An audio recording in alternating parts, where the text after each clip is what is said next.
Alright guys, we're back out here today putting out game cameras. I don't know if you saw our video last week or a few days ago, if I lost track of time. We put out corn and several other products just to see which one the deer like best. Today we're out on the farm, and this is really our go-to spot. That other spot was kind of a, I guess you call it a backup for if we want to give these fields a break. But we're putting game cameras out, just kind of inventory what we have going on. We've always done good in these fields, so we're not really worried about if the deer are going to come out here. We just want to know what's coming out here. This year, this field is actually planted. Last year, it was a tough year, and to be honest, I don't think we hunted this stand maybe 2 or 3 times. It really sucked actually, and so we're going to put out a game camera and see what we got going on this year since it's planted with wheat. All right, we got our camera set up. We got it set up in the corner of our field, and the deer they've always used this corner to funnel into the field, and you can see it's ate up with trails. I mean, it's always had good sign. Like I said, last year it was really slow here, and I guess it was due to it not being planted. But I don't know acreage. I could tell you maybe the size of 4 football fields in size, but it's always been a really good field.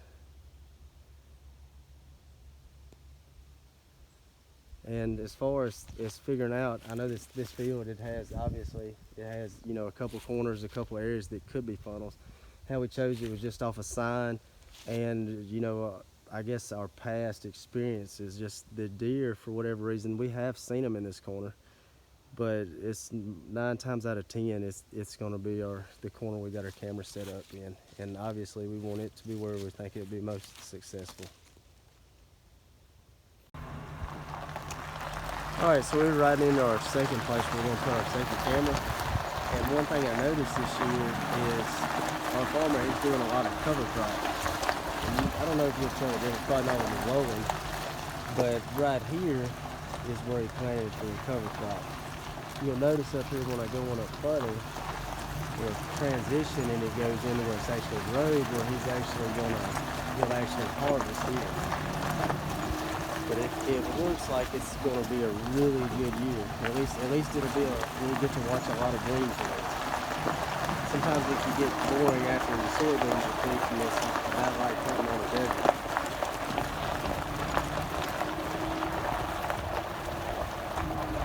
But here, once we get where you go look down the roads, this is where he'll actually harvest. And just looking from my truck, there's deer tracks. I'm talking about everywhere.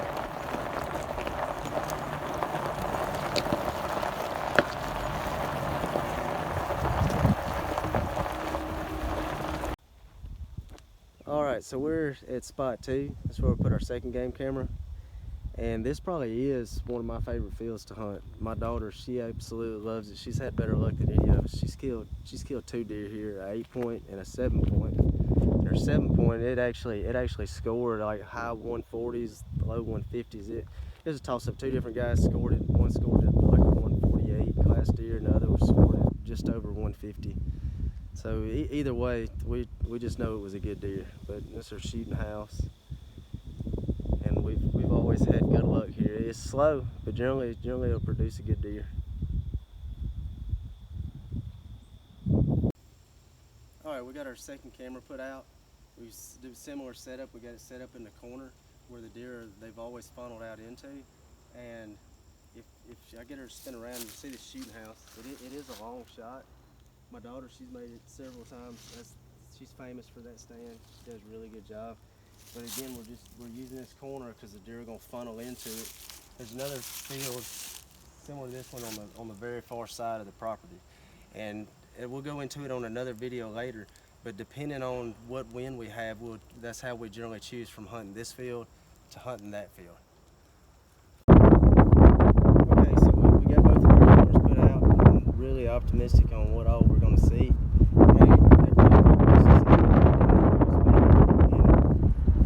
I guess I've hunted here 6-7 years, and that was one of the stipulations is really we're hunting over here because he wants the deer gone. So we don't put corn out, and we just use the food that obviously he leaves on the ground, whether it be soybeans, corn, now fresh planted wheat. So that's what we're using. Is they'll come to that wheat, and it may take a while. It may take it getting cold out and the acorns rotting, or maybe after our first freeze before we have any real good pictures. But they'll be here. So anyways, we're headed out, and we're gonna run over and check our game camera and just see what all has hit the corn and all the other baits that we put out on our last video. All right, so we just got to our spot over here in the pines, and we're gonna check our game camera and see what our results from our feed versus corn, and see what all kind of pictures we got and any sign. I know our wheat is coming up great. That's probably the best that it's been yet. We're gonna walk down and get our card, and we'll post some pictures on here and see what we have. All right, we just came in looking at our bait that we put out, and looking at it, they haven't really hit it much. Now keep in mind, this is our second spot we go to, so this ain't necessarily what we would call our honey hole. But if I had to say what I thought they was really hitting, it looks like they were hitting the persimmon rice bran. Now again, back to the Big and J, you can see the mold, and I'm probably gonna cover that up with dirt, and I don't think I'll ever use it again. But one thing I forgot to mention on our last video is your state laws. I probably am breaking some kind of law because you're not supposed to pour feed directly onto the ground in Mississippi. But I didn't really know how to, cipher what the deer was eating if I mixed every bit of it up in my corn feeder.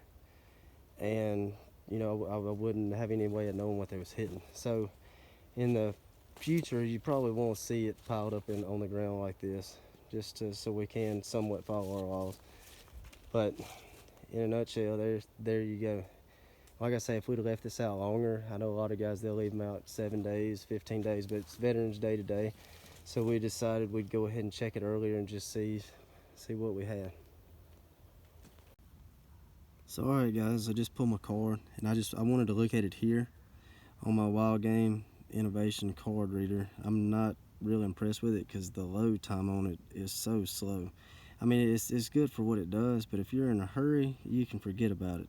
As far as it working, everything's worked great on it, but it's real slow to load. But right here, you can see our little 7-point. He's been coming. We had pictures of him last year, but you can see, I'll go back because I know I just rushed through a bunch of them. But you can see right now he's eating the persimmon rice bran. And as a majority, I would still have to go with corn. Now the doe, yes, she's eating the apple crush. There was several other deer, but I would have to still pick corn. In my order, I guess I would say it was corn, the persimmon rice bran, I'm sorry, and then the apple crush, because he was eating the persimmon rice bran and then, went right back to it. And keep in mind, there's that feeder, it's also got corn in it, and it slings it everywhere, so they could be eating some of the corn off the top of the rice bran, but I guess for comparison's sake, we'll just say that he's eating rice bran. We had several pictures, and like I say, we only left this out for, I guess it would be 3.5 days, 4 days. I went too fast, I couldn't tell what that deer was. There's a few little bucks here, and like I say, this is a place we go to give our other spots a little break. And we've seen good deer here, but majority you're gonna see your does and smaller bucks here. But we enjoy it. It's kind of to ourselves. Nobody bothers us, and we really like it here. So I'm gonna go home and I'm gonna put some of these on the computer and try to get them loaded up for you so you have better pictures and better comparison.